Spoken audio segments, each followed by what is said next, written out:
ಬಿಹಾರದ ಚುನಾವಣೆ ಈಗಾಗಲೇ ವೋಟ್ ಬಾಕ್ಸ್ ಅಲ್ಲಿ ಮತದಾರರ ಆಶಯ ಏನಿದೆ ಅದು ಸೀಲ್ ಆಗಿದೆ. ಮೊದಲ ಬಾರಿಗೆ ಬಿಹಾರದಲ್ಲಿ ನಕ್ಸಲ್ ಪ್ರಾಬಲ್ಯ ಇರತಕ್ಕಂಥ ಕ್ಷೇತ್ರಗಳಲ್ಲೂ ಕೂಡ ಬಹಳ ಶಾಂತಿಯುತ ಮತದಾನ ಆಗಿದೆ. ಹೈಯೆಸ್ಟ್ ಮತದಾನ ಆಗಿದೆ. ಯಾರು ನಕ್ಸಲ್ ಚಳವಳಿಯಲ್ಲಿ ಭಾಗವಹಿಸ್ತಾ ಇದ್ರು, ಮತದಾನವನ್ನು ಬಹಿಷ್ಕಾರ ಮಾಡ್ತಾ ಇದ್ರು, ಅದರ ಮುಖ್ಯಸ್ಥರು ಕೂಡ ಕ್ಯೂನಲ್ಲಿ ಬಂದು ನಿಂತು ವೋಟ್ ಮಾಡಿರುವಂಥದ್ದನ್ನು ಕೂಡ ದೇಶದ ಜನ ಗಮನಿಸ್ತಾ ಇದ್ದಾರೆ.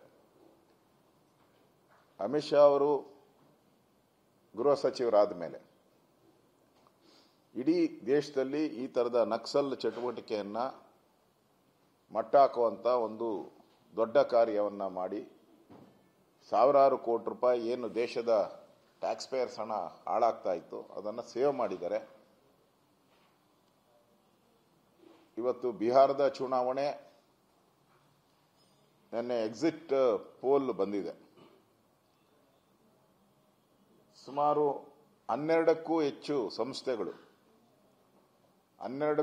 ಸಂಸ್ಥೆಗಳು ಎಕ್ಸಿಟ್ ಪೋಲ್ ಅನ್ನ ಪ್ರೆಡಿಕ್ಟ್ ಮಾಡಿದ್ದಾರೆ. ಎಲ್ಲದರಲ್ಲೂ ಕೂಡ NDA ಬಿಜೆಪಿ ಮುನ್ನಡೆಯನ್ನ ಸಾಧಿಸಿದೆ. ಎಲ್ಲ ಎಕ್ಸಿಟ್ ಪೋಲ್ಗಳಲ್ಲೂ ಮುನ್ನಡೆಯನ್ನ ಸಾಧಿಸಿದೆ. ಯಾವುದೇ ಒಂದರಲ್ಲೂ ಕೂಡ ಕಾಂಗ್ರೆಸ್ಸಿನ ಗಠಬಂಧನ್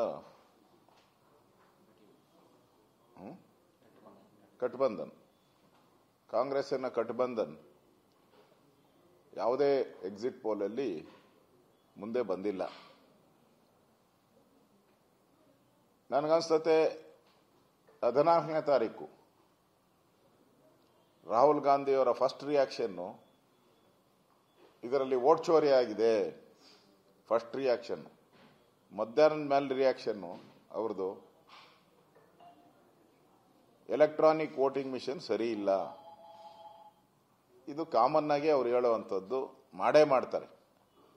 ಯಾಕಂದ್ರೆ ಈಗಾಗಲೇ ರಾಹುಲ್ ಗಾಂಧಿ ಅವರು ಕಾಂಗ್ರೆಸ್ಸಿನ ನಾಯಕತ್ವ ತೆಗೆದುಕೊಂಡ್ಮೇಲೆ, ದೇಶದಲ್ಲಿ ರಾಹುಲ್ ಗಾಂಧಿ ಅವರು ಕಾಂಗ್ರೆಸ್ಸಿನ ನಾಯಕತ್ವ ತೆಗೆದುಕೊಂಡ್ಮೇಲೆ ಸೋಲುಗಳ ಸೆಂಚುರಿ ಬಂದ್ಬಿಟ್ಟಿದ್ದಾರೆ. 92 93 ಇರ್ಬೋದು ಅವ್ರು ಚುನಾವಣೆಗಳು ಫೇಸ್ ಮಾಡಿರೋದು. ಮೋಸ್ಟ್ಲಿ ದೇಶದಲ್ಲಿ ರಾಜ್ಯಗಳ ಚುನಾವಣೆ ಇರ್ಬೋದು, ಪಾರ್ಲಿಮೆಂಟ್ ಚುನಾವಣೆಗಳಿರ್ಬೋದು, ಇದೆಲ್ಲನೂ ಕೂಡ 92 93 ಬಂದಿರ್ಬೋದು. ಎಲ್ಲನೂ ಕೂಡ ಐರನ್ ಲೆಗ್ ತರ ಸೋಲುಗಳನ್ನು ಕಂಡಿದ್ದಾರೆ. ಅವ್ರು ಎಲ್ಲಿ ಕಾಲಿಡ್ತಾರೋ ಅಲ್ಲಿ ಸೋಲು ಗ್ಯಾರಂಟಿ ಅನ್ನೋದು ಜಗಜ್ಜಾಹಿರಾತ ಹೊರಟಿದೆ. ಅದಕ್ಕೆ ಇಂಟು ಕೂಡ ಕೊಡ್ತಾರೆ. ಬಿಹಾರ್ ಚುನಾವಣೆ ನಡೀತಾ ಇದ್ರೆ ಮಧ್ಯಪ್ರದೇಶದ ಕಾಡಲ್ಲಿದ್ರು ಅವರು. ಈಗ ಮೋಸ್ಟ್ಲಿ 14ನೇ ತಾರೀಕಿಂದ ಏನೋ ವಿದೇಶಿ ಪ್ರವಾಸಕ್ಕೆ ಹೋಗ್ತಾ ಇದ್ದಾರಂತೆ, ಟೂರ್. ಅಂದ್ರೆ ಅವರು ರೆಸ್ಪಾನ್ಸಿಬಿಲಿಟಿ ಇರೋಂತ ಒಬ್ಬ ಅಪೋಸಿಷನ್ ಲೀಡರ್ ಆಗಿ ಪಾರ್ಲಿಮೆಂಟ್ ಅಲ್ಲೂ ಕೆಲಸ ಮಾಡ್ತಾ ಇಲ್ಲ. ಪಾರ್ಲಿಮೆಂಟ್ ಅಲ್ಲಿ ಅವರ ಹಾವ ಭಾವ, ದೇವರ ಫೋಟೋಗಳನ್ನ ತೋರಿಸುವಂಥದ್ದು,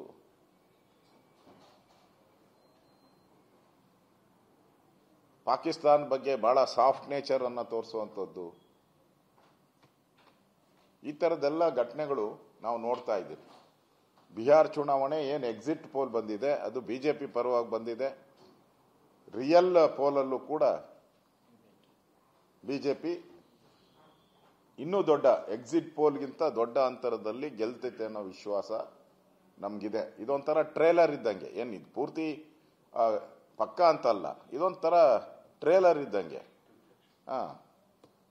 ಒಂದು ಪ್ರೊಡಕ್ಷನ್, ಮುನ್ಸೂಚನೆ. ಆ ಮುನ್ಸೂಚನೆ ಬಿಜೆಪಿ ಪರವಾಗಿ ಬಂದಿರುವಂಥದ್ದು ಸ್ವಾಗತಾರ್ಹ. ದೇಶದ ಜನ ಕಾಯ್ತಾ ಇದ್ದಾರೆ ಬಿಹಾರ್ ಚುನಾವಣೆಗೆ. 14ನೇ ತಾರೀಕು ಕೂಡ ಬಿಜೆಪಿ ಮುನ್ನಡೆಯನ್ನ ಸಾಧಿಸುವ ಮುಖಾಂತರ ಕಾಂಗ್ರೆಸ್ ಈ ದೇಶದಲ್ಲಿ ಕಾಣೆಯಾಗುವಂತ ಪರಿಸ್ಥಿತಿ ಬಿಹಾರ್ ಚುನಾವಣೆ ಆದಮೇಲೆ ಈ ದೇಶದಲ್ಲಿ ಕಾಂಗ್ರೆಸ್ ಪಾರ್ಟಿ ಕಾಣೆಯಾಗುವಂಥ ಒಂದು ಪಾರ್ಟಿಯಾಗಿ ನಿರ್ಮಾಣಗೊಳ್ಳುತ್ತದೆ.